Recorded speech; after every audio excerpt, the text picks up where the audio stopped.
Yo, good morning mga Babs. Uh, for today's content, kasi kahapon, nag-content kami ng taong pulubi. Tapos, medyo nagka-problema nga sa hindi natuloy. So ngayon magko-content kami, hopefully, matuloy. Siya nga pala, bago mag-start, shoutout ko nga muna pala,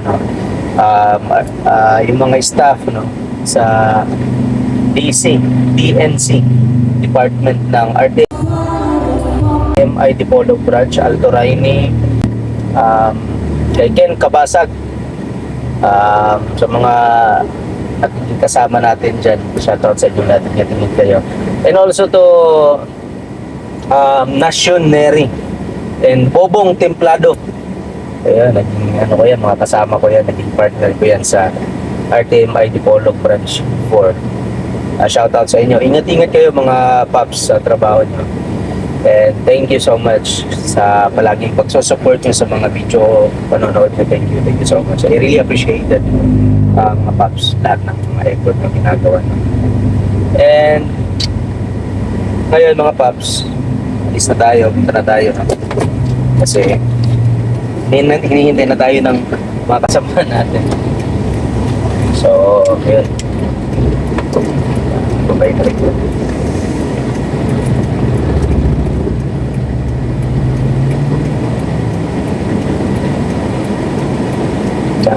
Daming dumada. Dahil makausad. Kaya nga. Stop. Kaya. Pero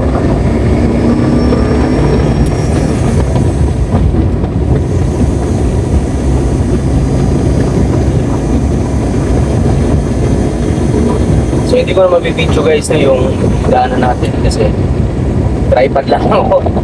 And syempre for safety rin. Ayan. And shoutout nga pala rin, shoutout din ako kay kay abusadong nalitnas, thank you Paps, idol boss sa na-inspired daw siya, nakarelate siya sa sinabi ko na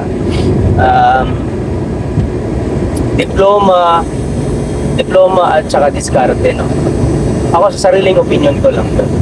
Pero syempre hindi ko naman ina-advise na puro diskarte na lang. Syempre kailangan kasi kahit na ako yung mga anak ko, yun yung pinupush ko rin sa kanila.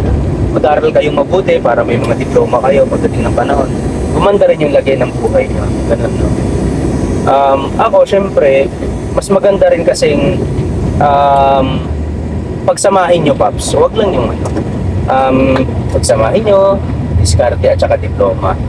Kasi pag pinagsama nyo yung dalawang yan, mga Paps, I'm sure na kung ano yung mga pangarap nyo sa buhay, matutupad nyo yun.